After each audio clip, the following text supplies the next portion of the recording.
What's up, my wizards? It's Dev, and today we're looking at a last chance standard deck that's been one of my favorite decks in standard for like over a year now. It's time for green-white cats. God, you are big. You are a big kitty.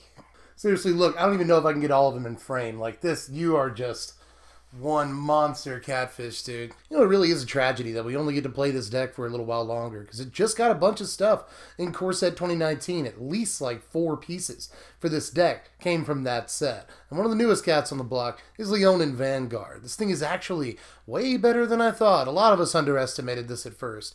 You know, we got a lot of 1-drops in this deck, so sometimes it's easy to get this swinging for 2 by turn 2 just by playing a couple of more 1-drops on your second turn. But yeah, end of the day, I gotta say, high marks for what I thought would be a pretty middling card at the beginning of things here. But you know, whether it's the Johnny's Pride-made triggers or just getting pretty big pretty early in the game, this actually does a good bit for us. But you know, we're going to play 4 copies of the OG Turn 1 cat. That's Sacred Cat. This is still just as good as it always was. You know, blocks in the early game, gains you a little bit of life, embalms and does the same again if you needed to. Or you can just embalm it after you get a couple of Anthem effects in play, and suddenly you got a pretty meaty lifelinker on your hands. Plus, this will give like life gain triggers to your Johnny's Pride mate. That's pretty decent, especially for getting those triggers as early as turn 2. You know, this can do that for you, and you'll go ahead and have a 3/3 Pride mate going into your opponent's turn. But I might as well go ahead and tell you about the 4 copies of Pride Mate, because I've been jawing on about it all video anyway. You know it's in the deck, and you know it should be 4 copies. We have fewer life gain triggers than most dedicated life gain decks do, but it's still pretty easy to get this to 3/3 or even 4/4 relatively early in the game. And do note, by the way, that once Caracalla comes down, each creature that you have dealing combat damage that has lifelink is a separate instance of life gain, so a Johnny's Pride Mate can get pretty big pretty fast in those situations. But for every new drop on the curve, there's one that we've been playing since I'm in Cat Block. So at 2-drop slot, we're also going to play 4 copies of Adorned Pouncer, another card that has not really lost a step. Even in a format full of Goblin Chain Whirlers, this can just come back like way bigger and just eat the Goblin Chain Whirler itself alive. We've also got like a ton of Anthem effects and stuff in this deck, so just a 1/1 Adorned Pouncer can turn into a 3/3 Adorned Pouncer pretty fast. And once you bring it back, it gets really out of hand, because you just have a 5/5 or 6/6 cat with double strike, and if they let it through even once, the game is just over. But we're still rocking 4 copies of Pride Sovereign too, and I almost actually wanted to cut a copy of this card, but then I thought, who are you kidding? Just go ahead and play all 4. This is sort of an inverse Anthem effects. You know, it doesn't make any of our other cats bigger, but if we have a bunch of cats on the battlefield, this is often our biggest creature, and this deck does go really, really wide. It always has, but even more so in its latest incarnation. We have a couple of different things that allow us to have a huge board presence, and in those cases, Pride Sovereign is just amazing, and it synergizes with itself. If you feel like exerting it, you get a couple of more cats. It's sort of a board in a box if you just exert it one time, and that can be serious trouble against, you know, control decks and other decks that have to find a sweeper answer to really answer this. Sometimes Pride Sovereign can come down on turn 3 with 4 power, which is good enough by itself, but in subsequent turns, once you play a Regal Caracalla, its power just explodes and it gets lifelink, so this is actually one of the most dangerous cats in our deck. But there's another new cat on the block, and that's Leona in War Leader, which is one of the best new cats for this deck, hands down. I love a lot of what this can do, especially sandwiched on curve in between Pride Sovereign and Regal Caracalla, both of which this works really, really well with. It boosts Pride Sovereign's power by a lot if it can make a couple of cats for you, and it's incredible with Regal Caracalla because Regal Caracalla will boost the tokens that it makes and give everything lifelink. In a way, this card seeing print like right now makes me a little bit sad, because it works so well with Sovereign and Regal Caracalla. You know, one above it, one below it on the curve. That's just so perfect. And I promised myself I wouldn't make too many puns this video, so don't worry. You're not going to get too many. But, you know, it just sucks that this works so well with stuff that's going to rotate really, really soon. But you know, even in a vacuum, the card is obviously ludicrous. If it creates value for you even one time, it's created all the value that you need. That's a bunch of power on 3 different bodies. But if it creates tokens more than once, it's just unbelievable, and it's going to get out of control. And note how many of our creatures do that, by the way.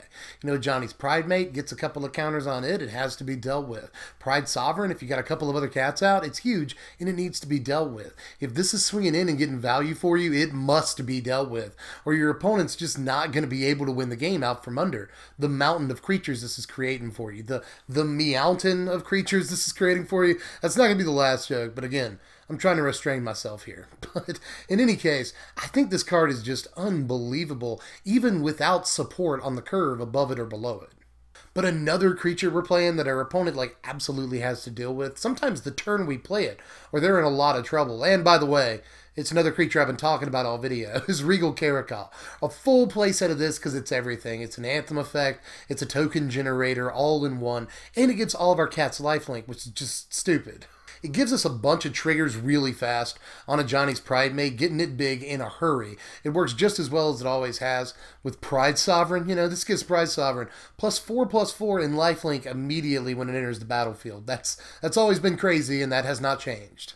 And just last thing I'll say here, because this might be the last time I get to really talk about Regal Caracalla, that makes me very sad because I'm a huge fan of this card and I'm going to miss it a lot. But this is just a haymaker against aggro decks. I don't know about you, but I'm seeing red or red-black aggro everywhere. And this card is just still a Superman punch against those decks. It's just unbelievable when it comes down. Gives you a board in a box, go wide immediately, plus the Anthem effect on any existing cats on the board, plus the lifelink especially is crazy against those decks. So against mono red, there's a reason that a lot of control decks rocked this in the sideboard for as long as they did. Remember when every blue-white control deck played 4 copies of Caracalla on the board? Yeah, I remember that too. It wasn't that long ago, honestly, because this is just an unbelievable way to get ahead on board and stay ahead on board against those decks. But the last new card that Core Set gave us is the King of Cats. Not to be confused, by the way, with Tybalt, the Prince of Cats from Romeo and Juliet. This is the King of Cats, a Johnny Adversary of Tyrants, which, dare I say, is the best a Johnny ever printed. That seems like a bold statement, but this is a lot better than it might look. A lot of people underestimated this card, too, when it was first spoiled, but it turns out the card is unbelievable. Whether you've already got cats on board or you want to get cats out of your graveyard, one or the other of those two statements will be true by the time you drop an Adversary of Tyrants. The +1 ability is especially better than I anticipated it would be. The second ability on the card I knew would be really good. I think that's what everybody was jazzed about with this card. And we've got a ton of creatures that this can bring back with its second ability, and it is the most important ability on the card. For refilling, it's sort of a card advantage engine later on in the game. It's, a great way to come back from sweepers, great way to come back from a Goblin Chain Whirler. All of that is true. The second ability is really important, but I really want to highlight how much better the first ability was than I thought it would be. Again, there's just always going to be a cat or two on board, so getting a couple of counters is actually really big a lot at that point in the game, especially getting them on an Adorned Pouncer. That's very nice. But we've got room for a few more non-creatures in the deck, and we'll start with the 4 copies of Radiant Destiny, which has actually become pretty important for the deck over the last couple of weeks. You could play Metallic Mimic in this slot, which has a little bit of synergy with a Johnny. I like that idea, but this is a much less removable Anthem effect. This is much more reliable. This is going to stay on board more often. Plus, we're a little bit soft at the 3-drop slot, and we'd much rather play this than have to play another 4-drop and be top-heavy, or another 2-drop and be a little bottom-heavy. Plus, just one more thing, this is another great way to proactively set up a Leonan War Leader. This on turn 3 into War Leader actually sets you up for a great turn 5 attack step. Plus, this is just amazing with Regal Caracalla too. It doesn't look like much at first glance, but this plus a Caracalla on turn 5 puts 10 lifelink power on the board by itself, and that's nothing to sneeze at.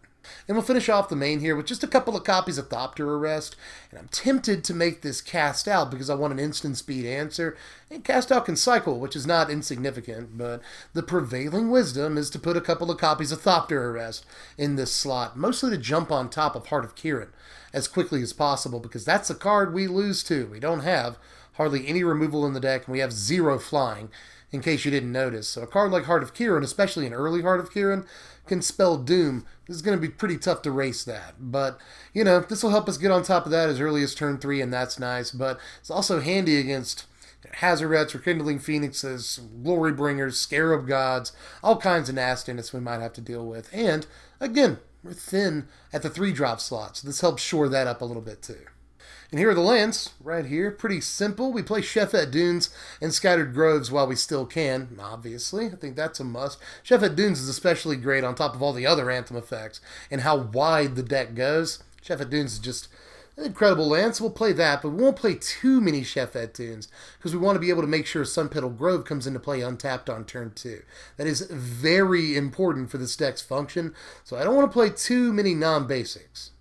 Here's our sideboard right here, and I really don't feel like there's much to explain. A lot of it explains itself. Authority of the Console is awesome. We're already good enough against red decks for the most part because of our lifelink. Regal Caracall's crazy against them, but Authority is just the final nail in the coffin, and it's even better than it normally would be because we're running Pridemate in the deck, and it's especially awesome with Pridemate. We're also running a couple of copies of Heroic Intervention you see there, and it's not just for countering Fumigate, although it is for countering Fumigate, remember that, but it's just good in combat situations, especially once we've got a Caracal down, and we've got a ton of lifelink creatures, just this huge, wide board full of lifelink creatures. We can either attack in confidently with a Heroic Intervention in our hand, or block confidently against a scary board with Heroic Intervention. That way we don't lose any guys, our opponent presumably loses a few guys, and we gain all the life in the world. It's just a huge blowout if we've got a Caracal down, but even outside of combat, this is good for what it's supposed to be good for, and that's effectively countering sweepers. Prowling Serpapard, another creature that's good for what it's good for. You know, this is coming in against control pretty much every game that we play against counterspells, and it's going to be an all-star 3-drop. We really don't have a ton of green sources in this deck, so I'm not super confident about getting this on turn 3 most games, but even if it comes down on turn 5, it's still very much worth it in most games. It's an onboard threat your opponent has to deal with, and the longer it stays out, the more value it's going to effectively create for you just by making sure that you can safely drop more cats. But we've snuck in 3 copies of Reclamation Sage in the board here. A lot of these Cats decks, or at least the ones that are showing up 5-0 on MTGO League results, are all playing Thrashing Brontodon in this slot, 3 copies of it, but I'm just not really sure I'm that confident in our green mana production. I'm already kind of shaky on Serpapard, but it's a card we have to play, especially with the Cat synergy. But Thrashing Brontodon, I think, is just... that really commits us to green, and we don't have all that green. Reclamation Sage still gives us a way to put a body on board, get a little bit of value, an effective 2-for-1. All that's great, but we don't have to overload on a commitment to green. The deck has always played a couple of copies of Settle the Wreckage, but it used to be in the main deck. I definitely agree with the shift to the board. Again, our Game 1 against Mono Red and other aggro decks has always been more than decent, so I didn't feel like this needed to be in the main. And since we've got 2 new amazing 4-drops, it needs to go into the board, but it'll still come in Games 2 and 3 against these aggro decks, because although we have decent game against them, this completely blows them out if they stumble into it even once, and when they do, the next turn rolls around and Regal Caracalla and friends can treat them like a scratching post. The game is pretty much over at that point. But here are your power rankings right here. Final score of 66, not too bad because we do pretty well in categories we care about, you know. We're not a super fast deck. In some ways, this is more of a mid-range deck. We've got creatures that can come back from the dead, that can embalm or eternalize, plus a Johnny Adversary of Tyrants can bring stuff back from the graveyard, so we're a little grindier than we might look, but that all adds up to a lot of offense. The deck goes extremely wide over the course of the average game, and that can lead to a ton of offense, you know? You've got some lifelink stuff in the early game, you've got more lifelink stuff in the late game with Regal Caracalla, so in a way, if you can just create a little bit of separation and just get more board presence than the opponent, you can overwhelm just about anybody, especially once your Anthem effects start coming down. So obviously we're doing something right, is all I'm saying. We've got a ton of cat payoffs in this deck. We've got a ton of cats in the deck. There's like 28 cats in this deck, and a bunch of them create more cats for you. So we just go super wide. We might be the best deck at going wide in Standard right now. And just sort of in a sentimental way, I love this deck. You know, obviously I'm the cat guy because I own like a billion cats and stuff. So I get that angle of it too. But I've also been playing this deck for like well over a year now.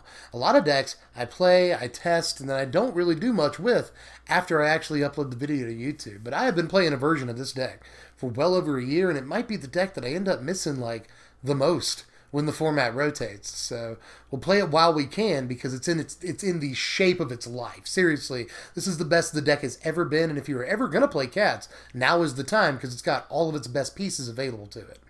And if you wanted to take a look at Ascended Cats in its final form, just click the first link in the description, and you can view the deck list on TCG Player, or you can just buy it from them, or any pieces that you might need, because I imagine, especially if you've been following the channel, that you have some pieces for this deck already. But there are some new things you need to get. Obviously, a Johnny is pretty expensive, the most expensive card in the deck, but take solace in the fact that you can play that for the next like couple of years. That's not going to rotate anytime soon. So in the end, the deck actually isn't super expensive to pick up. And again, it is the time to be playing the deck.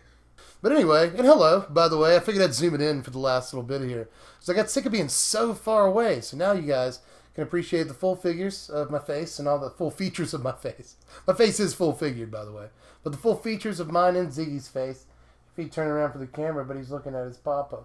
But in any case, this is the end here. Just do all the YouTube stuff if you would, Just hit the thumbs up button. Takes no effort on your part, and it really helps me out. You can also subscribe if you're new around these parts. You haven't seen me before, or you've seen me like a lot of times and you haven't subscribed yet. What are you doing? Just hit the bell for the notifications and subscribe to the channel. Do all that stuff. There's a bunch of decks coming up. So do all the things, including follow me on Twitter. I have to remember the call to action every time. But in any case, follow me on Twitter at SBMTGDev. And if you got an extra $1 in your pocket just once a month, then send it over to the Patreon if you would. Really help me out. That'd be sweet. Help keep the lights on around here. And I'll give you something for your trouble. If you throw $1 in the Patreon every month, and I'll let you know what decks we're doing the day before we do them, and you get to participate in polls to help vote on what decks we want to do in the first place. But anyway, I'm pretty sure that's actually it, and I'm for real tapped out this time. But it's your turn. Go to the comments section, let me know how you felt, and I'll catch you cats later. I'm Deb from The Place. Thanks for watching, my wizards. Remember, spread love and be kind to your kitties. To your kitty babies. Sweet bubba.